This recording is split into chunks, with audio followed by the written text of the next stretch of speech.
Hey everybody, wanted to hop on and talk about some shipping sector hype that has been happening lately.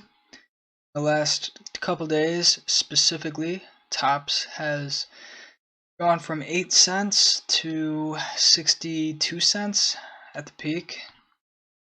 Just an amazing move with pretty crazy volume. You can see that Tops has been washing for the last couple years. It's kind of funny because just look at the chart. I think it speaks for itself. One of the worst stocks I've ever seen, probably. But when really bad stocks sell off enough, they can also bounce very hard and create opportunities. So this thing finally found that point, that bounce point, where it got sold off enough, found a multi-day run.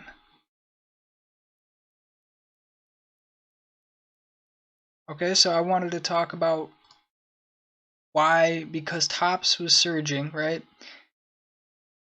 All of the shippers were on my watch list today. So the lesson is, when you create your watch list, notice what is hot. Notice if there is a stock that can ignite momentum into a sector. So Tops, very hot day one. On day two, it was gapping up pre-market. I told myself, okay, I'm gonna watch other shipping tickers to see if some momentum can get pushed into those names. So what were some of those names?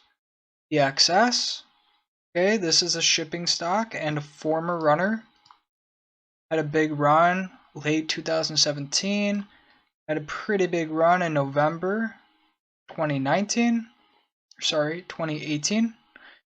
2019 was a quiet year for the name. Not a whole lot happened with it. And then in the beginning of 2020, it is also kind of sold off recently. So my idea was, alright, I'm going to watch PXS, see if it sets up. It might try to follow Tops and give a bounce. Right, some other names too. We have GLBS, SHIP, and D6 was another name I was watching. Now, PXS just happened to form a pattern that I like quite a bit. Okay, you get a pre-market perk. So pre-market has some prints. It was gapping up, so I knew that eyes were going to be on it, most likely. Now, what do we have here? We have a horizontal. I believe this is called a red to green move. Correct me if I'm wrong. I'm pretty sure it's a red to green move.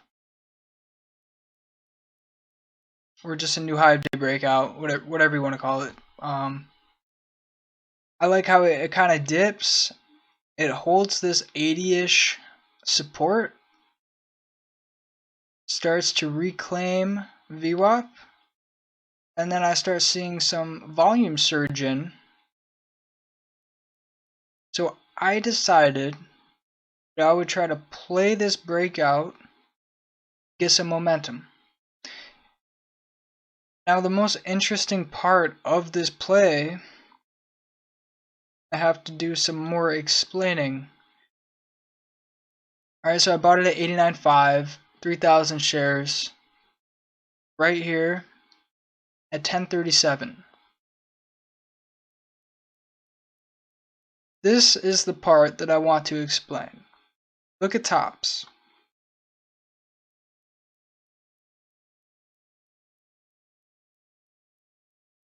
What did Tops start to do at 1029? Alright, so I noticed the Tops double bottomed. It reclaimed VWAP. It started to hold over VWAP. It had a false breakdown right here. It recovered, quickly recovered trend and started holding over VWAP again. And then at 1030, it starts ripping. Okay, it starts to rip. And I knew it was making a very bullish uptrend. Okay, the momentum was surging in the tops. Now this was happening at 10:30, 10:31, 10:32. So what do you think was going on in my head? I said tops just gave me a window into the future of what could potentially happen for other tickers in the sector that want to follow it. So I immediately started to do my rounds and look. I just looked at all of the shipping stocks. What was happening at 10:30, 10:31, 10:32?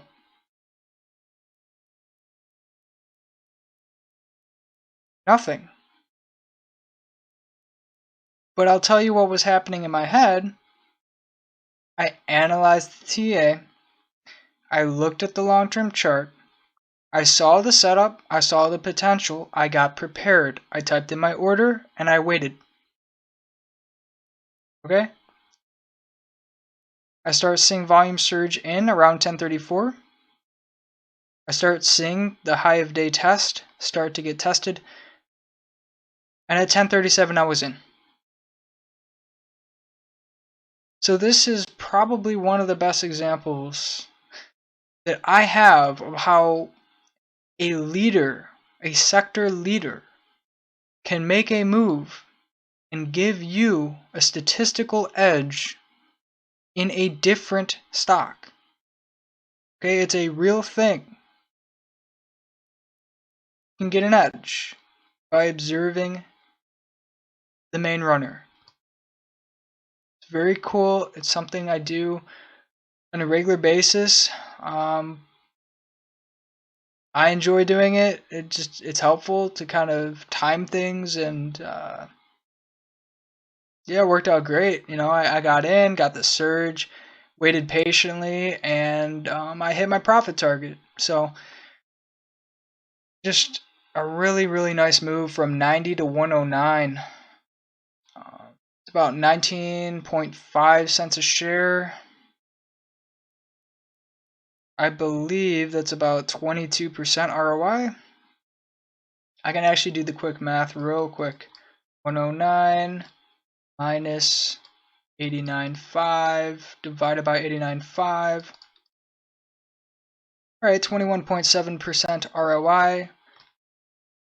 Can't ask for a better play. You know, I locked it up. $600 play. I'll take that any day. And the reason why I locked it up is because when you're working with a sympathy play, which is a play that is a follower, not a leader, you shouldn't expect big upsides. These are more pump-like. There's something you want to lock in profits on, not something you want to stick around in because it's just a follower, not a leader. Okay, just remember that. That's not to say I couldn't have done something crazy, but I wasn't going to bet on it, is what I'm saying. Something to note, there was an additional entry I could have taken. This was a scalp ad spot if I really wanted to. A little riskier than I try to go for, but there would have been nothing wrong with adding at 97 for a scalp. I wasn't willing to do it. I'm just opening your mind up to the opportunities or the options that you could have done that if you wanted to. And I would also say if there were shares to short, it probably would have been a very nice short in this 110 area. The tape didn't look very strong on the bid side, and it really just looked like a pump to me. So if I shorted, I would have shorted there. I think it would have been a great spot to short. And yeah, as you can see, PXS actually closed lower, which is a bit depressing for the ticker. But yeah, all in all, absolutely loved the play, and I like and enjoy going over it because sector plays really hype me up. They motivate me. I just like watching them. I like working with sector plays, and I just find it very cool to kind of observe the time frames and how everything came together on this. Very cool stuff. So I hope you enjoyed me going over this trade on PXS and talking about some of the shipping sector hype that we've been seeing over the last couple days. Thanks for watching the video. You can like and subscribe if you enjoyed it, and I'll see you on the next video.